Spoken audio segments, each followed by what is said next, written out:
আমার আল্লাহ রাব্বুল আলামিন কোরআনুল কারীমের মধ্যে বললেন, কদ আফলাহাল মুমিনুন, ওই সব মুমিনরাই সফলগাম, ওই সব মুমিনরাই সাকসেস, ওই সব মুমিনরাই সফল হয়ে গেছে। কোন সব মুমিন? আল্লাহ রাব্বুল আলামিন পরের আয়াতে কারিমার মধ্যে আল্লাহ রাব্বুল আলামিন বলেন, আল্লাযীনা হুম ফি সালাতিহিম খাশিউন। আল্লাহ কাদেরকে সফল বললেন একটু মনোযোগ লাগান। কোরআন বাই কোরআন কথা হবে, তাফসীর মাহফিল যেখানে কোরআনের কথা হয় সেখানে কিসসা কাহিনী চলে না, কোরআন বাই কোরআন কথা বলতে হবে, কোরআনের রেফারেন্স দিয়ে, ঠিক কিনা বলেন? আল্লাহ এখানে কি বললেন? কদ আফলাহাল মুমিনুন, ওই সব মুমিনরা সফল। কোন মুমিনরা সফল হয়েছে? আমার আল্লাহ রাব্বুল আলামিন পরের আয়াতের মধ্যে বললেন, আল্লাযীনা হুম ফি সালাতিহিম খাশিউন, যেই মুমিনদের নামাজ আল্লাহর দরবারে কবুল হয়েছে ওই সব মুমিনরাই সফল। কোনদিন ফুরাইয়া যাবে যৌবনে লাগবে ভাটি, ওই যে দেখো ডাকিতেছে তোমায় কবরের মাটি। সন্ধ্যার আগে যেদিন ডুববে রে বেলা, এক নিমিষেই ভেঙে যাবে সেদিন রঙেরই মেলা। কারে দিবা জোর ধমক, কার মাথায় ভাঙবা লাঠি, ওই যে দেখো ডাকিতেছে তোমায় কবরের মাটি। ও আমার বৈরাতির ভাইরা, আপনার নামাজ যদি কবুল হয় আল্লাহর দরবারে আপনি সফল। কিন্তু আপনি 5 দন জমির মালিক, 10 দন জমির মালিক হইয়া, 5 কাঠা জমির মালিক হইয়া, 5 তলা বাড়ির মালিক হইয়া আপনি যদি নিজেকে সফল মনে করেন, আল্লাহর ভাষায় আপনি সফল নন। আল্লাহ রাব্বুল আলামিন বলেন, ওয়া কুল্লা নাখুদু মাআল খাইদিন। আল্লাহ রাব্বুল আলামিন বলেন, কিয়ামতের ময়দানে এক শ্রেণীর মানুষের চেহারা হয়ে যাবে বানরের মতো। জোরে বলেন কিসের মতো? ও বৈরাতির ভাইরা, এক শ্রেণীর মানুষের চেহারা হয়ে যাবে বানরের মতো। যেই মানুষগুলো ইন্নাল্লাযীনা কাফারু ওয়া সাদ্দু আন সাবিলিল্লাহ সুম্মা মাতু ওয়া হুম কুফফার ওয়া হুম কুফফারুন ফালাই ইয়াগফিরাল্লাহু লাহুম। আল্লাহ বললেন, ওই সব মানুষদের চেহারা বানরের মতো হয়ে যাবে। কোন মানুষ? যারা ইন্নাল্লাযীনা, নিশ্চয়ই যারা কাফারু, অস্বীকার করেছে, ওয়াসাদ্দু আন সাবিলিল্লাহ, যারা আল্লাহর রাস্তায় বাধা দিছে, আল্লাহর রাস্তার মানুষদেরকে বন্দী করে রেখেছে, সুম্মা মাতু ওয়া হুম কুফফার, তারা যদি এই অবস্থায় মারা যায়, ফালাইয়া গফিরাল্লাহু লাহুম, আল্লাহ কখনো তাদেরকে ক্ষমা করবেন না। নাউজুবিল্লাহ। ও বাইরাতের মুসলমানেরা, তাহলে ওই শ্রেণীর মানুষের চেহারা হয়ে যাবে বানরের মতো, যাদের নামাজ আল্লাহর দরবারে কবুল হয়নি। আর যাদের নামাজ আল্লাহর দরবারে কবুল হবে, যেমন আমি নাজমুল হাসান সিদ্দিকী চেয়ারের মধ্যে বসেছি, যার নামাজটা কবুল হয়ে যাবে কিয়ামতের ময়দানে আল্লাহ নদীর উপরে, নহরের উপরে চেয়ারের মধ্যে, স্বর্ণের চেয়ারের মধ্যে বসায় রাখবেন। ওই জান্নাতি মানুষ স্বর্ণের চেয়ারের মধ্যে বসে থাকবে, তার পায়ের নিচে থাকবে পানির নহর। ওই পানির মধ্যে যদি একটা বালুকণাও পড়ে থাকে, ওই জান্নাতি মানুষ পানির নিচে বালুকণা দেখার সাথে সাথেই চিনতে পারবে। সুবহানাল্লাহ। ওই জান্নাতি যখন চেয়ারের মধ্যে বসে থাকবে, ওই জান্নাতিকে একটা মাছ সালাম দেবে, আসসালামু আলাইকুম ও জান্নাতি, জান্নাতি রে তুমি কি আমি মাছ রে খাবা? ওই জান্নাতি যদি বলে হ্যাঁ আমি আপনাকে খাবো, আল্লাহ তাআলা সাথে সাথেই তার কাছে মাছ রান্না করা পাঠিয়ে দিবেন। সুবহানাল্লাহ। আল্লাহ তোমায় ডাকার মতো ডাকতে জানি না, তাই কি তুমি আমাদের ডাকে সাড়া দাও না? আল্লাহ সাড়া দাও না।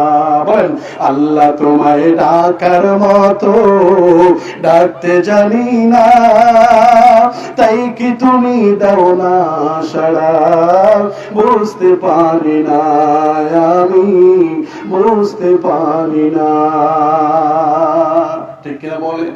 ওই জান্নাতি যখন বলবে হ্যাঁ আমি খাবো, তার সাথে সাথে তার সামনে মাছ রান্না পাঠিয়ে দিবেন।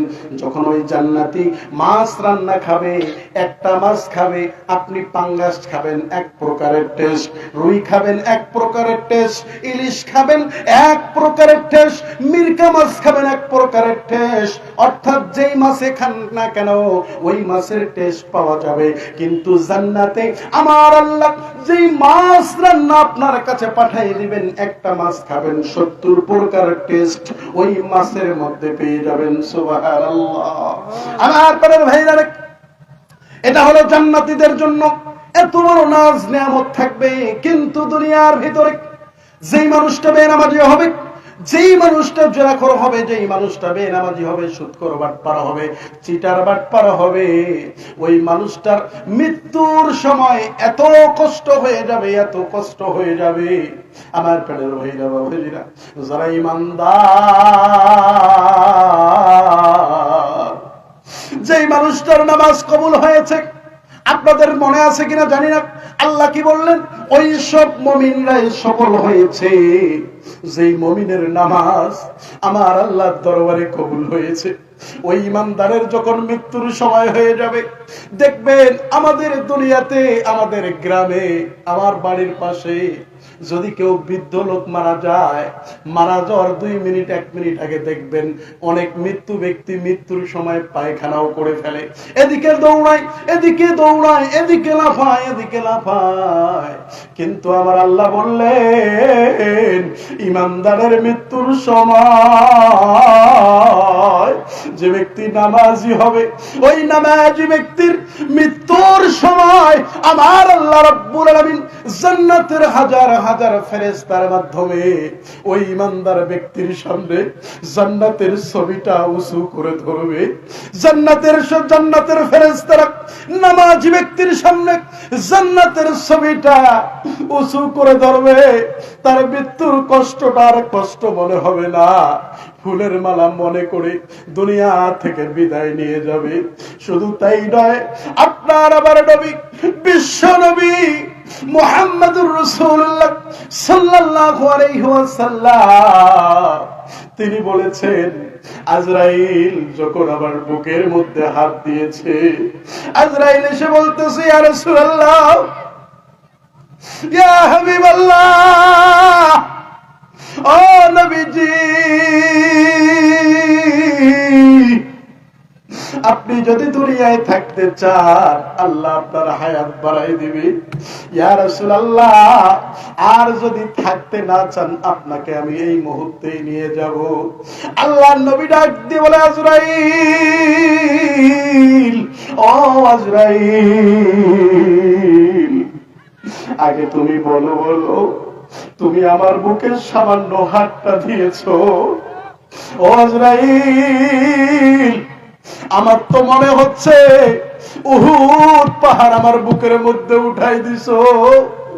ও আজরাইল বলো, আমার গুনাহগার বেনামাজি উম্মতের মৃত্যুর সময় কত কষ্ট হবে।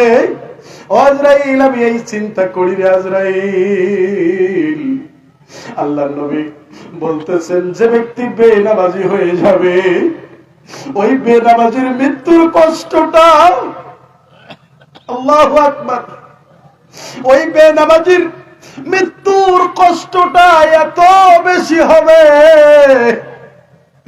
এত বেশি হবে, একটা জীবিত ছাগল আপনি জবাই করেন নাই, ওই জীবিত ছাগলের চামড়া আলাদা করলে ওই ছাগলটার যতই না কষ্ট হয়, একটা বেনামাজির মৃত্যুর কষ্টটা তার থেকে বেশি হবে রে বাবা।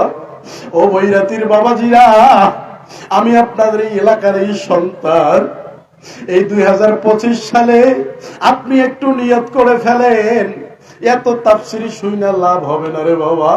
যদি নামাজটা আপনি না পড়েন, নামাজটা যদি আপনার কবুল না হয়, আপনার কিন্তু জান্নাতে ঠিকানা হবে না, আপনার মৃত্যুটা কষ্ট হবে।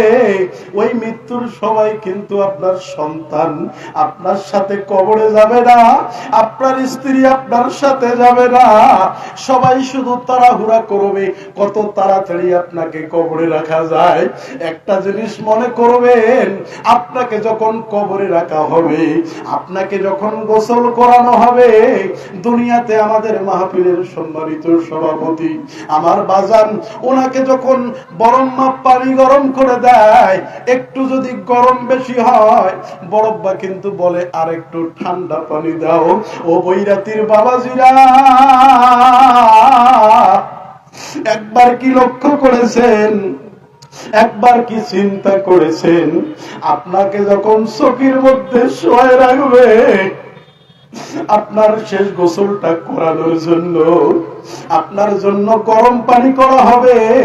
ওই গরম পানিটা যখন আপনার একটা কন্যা আপনাকে যখন চোখের মধ্যে শোয় রাখবে, আপনার আদরের মেয়েটা, যেই মেয়েটা আপনি যতই টেনশনে থাকেন না কেন, ওই মেয়েটা যদি একবার আব্বু বলে ডাক দেয়, আগে বুঝি নাই বাবা মার কি গুরুত্ব, তেমন বুঝি নাই, এখন আল্লাহ ঘরে একটা মেয়ে আমারও সন্তান দিয়েছে, ওই মেয়েটা যখন একবার ডাক দেয় আব্বু,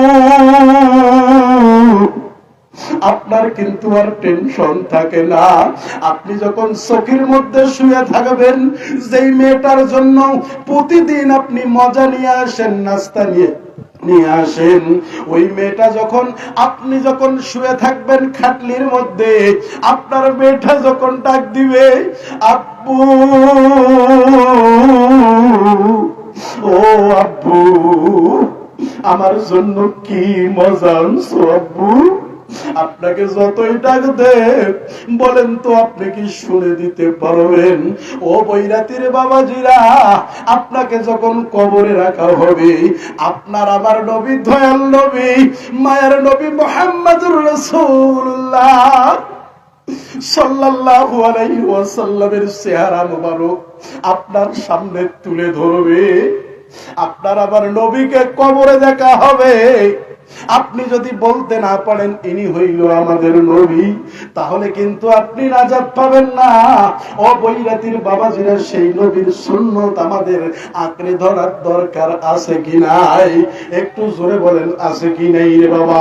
আমি আপনাদের কাছে জানতে চাই, এই বৈরাতি থেকে স্পষ্ট করে বলে দিতে চাই, যেই নবীকে কবরে দেখা হবে, যেই নবীর নাম শোনা যায় আজানে, যেই নবীর নাম নামাজে পড়ি, যেই নবীর নাম ইকামতে শোনা যায়, যেই নবীর নামে আমরা সালাম দেই, এই বৈরাতি থেকে স্পষ্ট করে বলতে চাই, কেউ যদি মিলাদের বিরুদ্ধে কথা বলে, কেউ যদি নবীর বিরুদ্ধে কথা বলে, কেউ যদি নবীকে নিয়ে কটূক্তি করে, সে যে বড় মাপের সন্তান হোক না কেন, যার সন্তান হোক না কেন, কেউ যদি নবীর বিরুদ্ধে কথা বলে, ওই নাস্তিক কুলাঙ্গারের বাচ্চার জিহ্বা কেটে কুত্তাকে খাওয়াইতে বৈরাতির মুসলমান কারা কারা রাজি আছেন?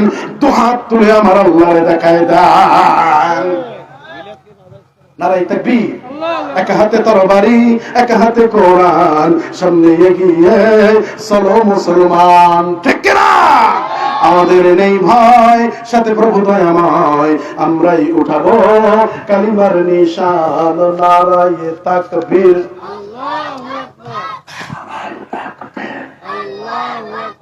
আল কোরআনের আলো। যেটা ঘরে ঘরে জ্বালাইতে কইছে, ওইটা ওই দলের লোক, ঠিক কিনা? কোন দলের লোক? কোন দলকে মেনশন করে আমাদের কথা নাই। আল কোরআনের আলো জ্বালাইতে হবে কোথায়? জোরে বলেন।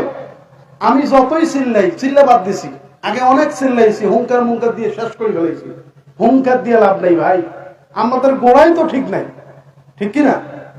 যতদিন পর্যন্ত চরমনাই হেফাজত, ফুরফুরা, দেওয়ানবাগ, কুতুববাগ, রাজারবাগ, জামাতি ইসলাম হেফাজত, যত ইসলামী দল আছে, এই দলগুলো যতদিন পর্যন্ত এক হতে পারবে না, হাতে হাত রাখতে পারবে না, ততদিন পর্যন্ত বাংলার জমিনে আল কোরআনের আলো সংসদে যাবে না।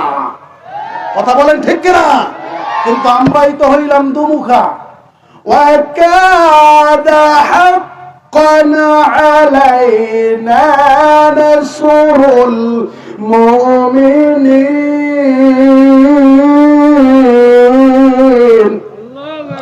আল্লাহ তাআলা জানাই দিলেন, মুসলমানকে সাহায্য করা আমি আল্লাহর হক।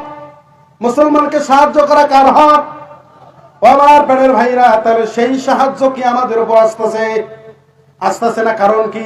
আমরা মুখে বলি এক, অন্তরে আর এক, ঠিক কিনা? কিন্তু আমার আল্লাহ বললেন, দুনিয়ার ভিতরে আমার যদি কোনো বান্দা বান্দি দুনিয়ার ভিতরে 10টি কাজ করতে পারে, আমি আল্লাহ তাআলা ওয়াদা দিলাম, 2টা ওয়াদা দিলেন আল্লাহ তাআলা, 2টা ওয়াদা দিলেন আল্লাহ তাআলা। বললেন, আল্লাহর কোন যদি বান্দা বান্দি 10টি কাজ করতে পারে দুনিয়ার ভিতরে, আমার আল্লাহ রাব্বুল আলামিন ওয়াদা করেছেন আল্লাহ তাকে জান্নাত দিবেন। 2য় নাম্বার ওয়াদা, আল্লাহ তার সাথে সরাসরি সাক্ষাৎ করবেন। জোরে বলেন কাজ কয়টা? আর একটু জোরে বলেন কয়টা? 10টি কাজ করতে হবে। 10টি কাজ যদি কোনো বান্দা বান্দি আল্লাহর জমিনে আল্লাহর কোনো বান্দা বান্দি করতে পারে, আল্লাহ রাব্বুল আলামিন বলেন, আ'আদাল্লাহু লাহুম মাগফিরাতাও ওয়া আজরান আযীমা। আল্লাহ তাআলা জানাই দিলেন, আল্লাহ ওয়াদা করলেন 2টা। 1 নাম্বার ওয়াদা, আল্লাহর যদি কোনো বান্দা বান্দি 10টি কাজ করতে পারে, 1 নাম্বার ওয়াদা, আল্লাহ তাকে ক্ষমা করবেন। 2 নাম্বার, আল্লাহ জান্নাত দিবেন। শুধু জান্নাত দিবেন তা নয়, আমার আল্লাহ তার সাথে সরাসরি সাক্ষাৎ করবে। এই 10টা কাজ কি কি আমাদের জানার দরকার আছে কি নাই? জোরে বলেন আছে কি নাই? একটু সাউন্ড দিয়ে বলেন আছে কি নাই? আপনাদের কি গ্যাস্ট্রিক আছে নাকি? কার কার গ্যাসের সমস্যা আছে? আছে আছে। কারো যদি গ্যাসের সমস্যা থাকে, একটা আমলের কথা বলবো, যেই আমল করলে গ্যাস নামক কথা আপনার থাকবে না। কারা কারা শুনতে চান হাত তুলে দেখেন।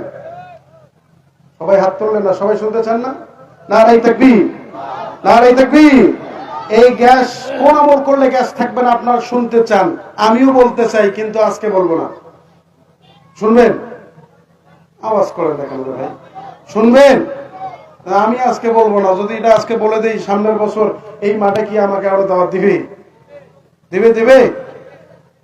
তো ঠিক আছে, বলবো ইনশাআল্লাহ। আমার হায়াত আছে, যতক্ষণ হায়াতের শেষ পর্যায়ে বলবো, আপনারা মনে করে দিবেন ইনশাআল্লাহ। কোন আমল করলে গ্যাস থাকবে না, আমলের কথা শুনবো। আবার বলেন ইনশাআল্লাহ। আল্লাহ রাব্বুল আলামিন বললেন, কাজ করতে হবে 10টা। আল্লাহ ওয়াদা করেছেন জান্নাত দিবেন, তার সাথে সরাসরি সাক্ষাৎ করবেন, আল্লাহ মাফ করে দিবেন। 10টা কাজের মধ্যে নাম্বার 1 কাজ, আল্লাহ রাব্বুল আলামিন বলেন, ইন্নাল্লাহা ইয়াফআলু মা ইয়াশা।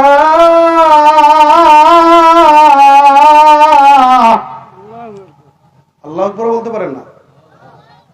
জোরে বলেন আল্লাহু আকবার। আর একটু জোরে বলেন আল্লাহু আকবার। আল্লাহ তাআলা জানাই দিলেন, এই 10টা কাজের মধ্যে 1 নম্বর কাজ, আল্লাহ রাব্বুল আলামিন বললেন, ইন্নাল্লাহা ইয়াফআলু মা ইয়াশা। আল্লাহ যা চান তাই করেন। আল্লাহর ওয়াদা আর আমাদের ওয়াদার মধ্যে পার্থক্য আছে কি নাই? ওয়া কুল্লানা খুদু মা'আল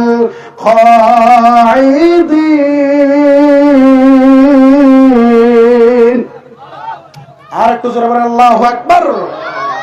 আল্লাহ তাআলা বললেন, কিয়ামতের ময়দানে ওই শ্রেণীর মানুষটা জাহান্নামে যাবে যারা দুনিয়ার ভিতরে ওয়াদা দিয়া ওয়াদা বরখেলাপ করবে। ওয়াদা দিয়ে ওয়াদা, বলেন তো আমাদের সমাজে ওয়াদা দিয়ে ওয়াদা বরখেলাপ আছে কি নাই? আমার প্রাণের ভাইরা, আল্লাহর ওয়াদার মধ্যে কোনো মিস নাই, কোন মিস নাই। আল্লাহ রাব্বুল আলামিন বললেন দুনিয়ার ভিতরে আল্লাহর যদি কোন বান্দা বান্দি 10টা কাজের মধ্যে নাম্বার 1 কাজ আল্লাহ রাব্বুল আলামিন বলেন ইন্নাল মুসলিমিনা ওয়াল মুসলিমাত,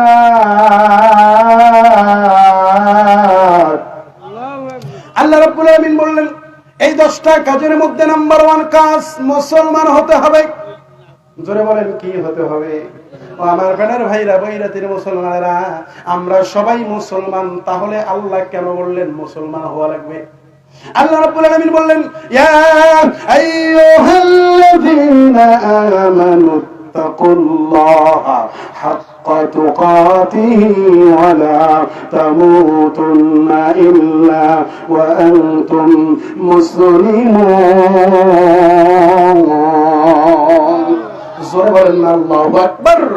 আল্লাহ রাব্বুল আলামিন জানাই দিলেন হে ইমানদারগণ, তোমরা মুসলমান হও, যেমন ভাবে মুসলমান হওয়ার দরকার তেমন ভাবে মুসলমান হও। ইল্লা ওয়া আনতুম মুসলিমুন, তোমরা আল্লাহকে ভয় করো, আল্লাহকে যেমন ভাবে ভয় করার দরকার তেমন ভাবে ভয় করো, আর তোমরা মুসলমান না হয়ে কবরে আসো না।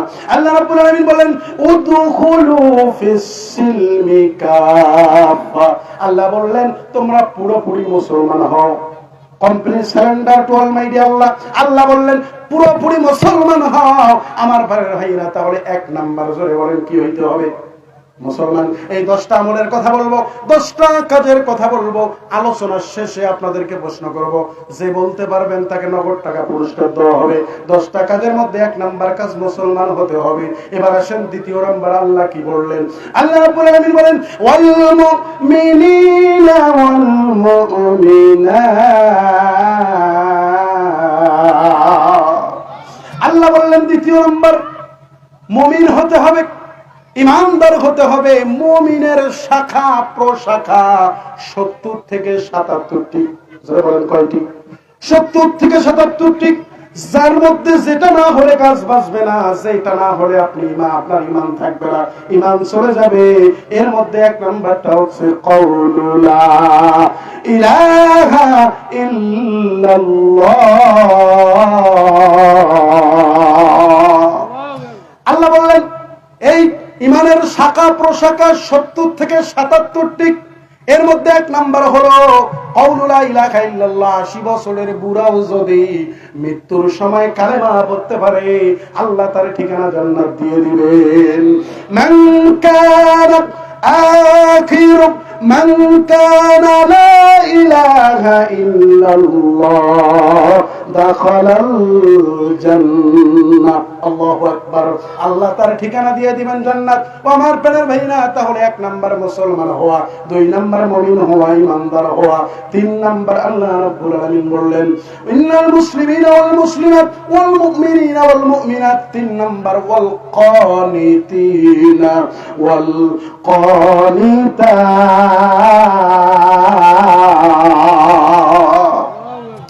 আল্লাহর শরীয়তের আনুগত্যশীল হতে হবে। আল্লাহ যেটা আদেশ করেছেন এটা মানতে হবে, এটার আনুগত্য করতে হবে। 3 নাম্বারটা হলো ওয়াল কানিতিনা ওয়াল কানিতাত। আল্লাহর শরীয়তের আনুগত্যশীল হতে হবে। সামিআনা ওয়া আতা'না। আল্লাহু আকবার। আল্লাহ যা বলেছেন আমি শুনলাম, সামিআনা ওয়া আতা'না, আমি শুনলাম মেনে নিলাম। তাহলে ইমানদার তো তারাই, আল্লাহ যা বলেছেন আপনি তাই শুনলেন।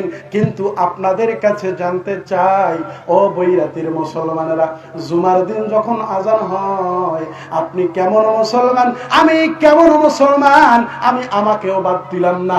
আপনি কেমন মুসলমান, আমি কেমন মুসলমান? জুমার দিন আজান হওয়ার পরেও আপনি জমিতে থাকেন, ঠিক কিনা? জোরে বলেন।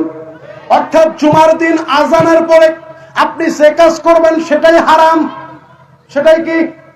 যোহরের আজান হয়েছে, যোহরের আজানের পরে আপনি যে কাজটা করবেন সেটা হারাম। অর্থাৎ ফরজ ইবাদতের সময় যখন হয়, ওই ফরজ ইবাদতের সময় আপনি যেটাই করবেন সেটাই হারাম হবে। আজকে দুনিয়ার ভিতরে আপনার ঘরে অভাব, আমার ঘরে অভাব, দুনিয়ার ভিতরে 3টি আমলের অভাব থাকার কারণে আপনার ঘরে অভাব লেগে আছে, আমার ঘরে অভাব লেগে আছে। কারণ কয়টা? একটু আওয়াজ করেন। আমি কি শেষ করে দেব? শেষ করে দেব? এসেছিলাম আমি আপনাদের মাঝে কিছুক্ষণ থেকে রয়েছি বসে, এসেছে এবার বিদায় চিঠি, অশ্রুতে ভেসে যায় দুটি আখি, বিদায় আমি নেব নাকি? বিদায় নেব? আপনারা তো হা হু কিছুই করেন না। বিদায় নেব? চলবে? কতক্ষণ চলবে? আমাকে আর হায়াত দেবেন কতক্ষণ? সারা নাই? প্রধান মেহমান, প্রধান বক্তা, এনারা কোথায় যাবে? আমার পাড়ার ভাইরা, অযথা সময় নষ্ট করা যাবে না। কোরআন ভাই, কোরআন কথা বলতেছি, একটু মনোযোগ লাগান। আপনার ঘরে তিনটা কারণে অভাব। আমি বক্তা, আমার ঘরে যদি তিনটা আমলের অভাব থাকে, আমার ঘরেও অভাব লেগেই থাকবে। আপনি যতই ইনকাম করেন, আপনার ঘরে অভাব লেগেই থাকবে। এই আবাদ শেষ হইতে আরেক আবাদ আসতে না আসতে আপনার ঘরে অভাব, টাকা নাই, পয়সা নাই, হাওলাত খুঁজি বেড়ান, ব্রাক অফিস থেকে টাকা নেন, ঠ্যাঙ্গা অফিস থেকে টাকা নেন, আশা অফিস থেকে টাকা নেন, আছে কি নাই? আমার আপনার ভাইরা, আমি গ্যারান্টি দিয়ে গেলাম, আমার কথা নয়, আমার বাবার কথা নয়, আপনি যদি তিনটা আমল করতে পারেন, আপনার ঘরে অভাব থাকবে না। জোরে বলেন কয়টা? তিনটা আমল। এর মধ্যে 1 নাম্বার আমল হচ্ছে, আপনার ঘরে যদি নামাজ থাকে, কি থাকে? নামাজ যদি থাকে, আপনার ঘরে অভাব দূর হয়ে যাবে। 2 নাম্বার হচ্ছে, যেই ঘরের মানুষেরা দাঁড়িয়ে প্রসাব করে, ওই ঘরের মানুষের ভিতরে অভাব লেগেই থাকে, আছে কি নাই? আজকে দেখা যায় 16 বছরের যুবক, সেও দাঁড়িয়ে দাঁড়িয়ে স্টার্ট দেয়, দাঁড়িয়ে স্টার্ট মারে, ওর নাকি বসতে কষ্ট হয়। ওই যে আপনি এমন সন্তান, তাকে টাইট প্যান্ট কিনে দিলেন, টাকা দিলেন, সে দাঁড়িয়ে দাঁড়িয়ে স্টার্ট দেয়। দাঁড়িয়ে দাঁড়িয়ে স্টার্ট দেওয়ার কারণে আপনার ঘরে অভাব লেগেই থাকে।